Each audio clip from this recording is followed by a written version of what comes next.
жоғалған қыз.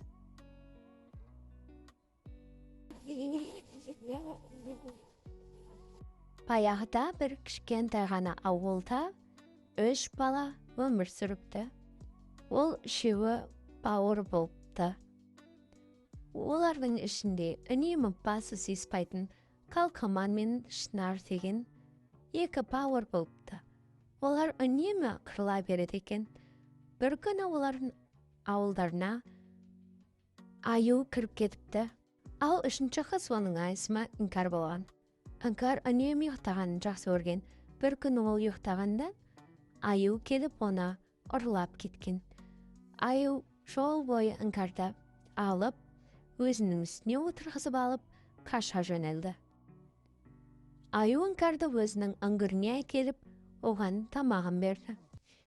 Іңкәр амалсыздан оның тамағын жеп, Аю Іңкәрді өте қатты жақсы көрді. Және Іңкәрға мен сені ертең үйіңе апарамын деп оны алдады.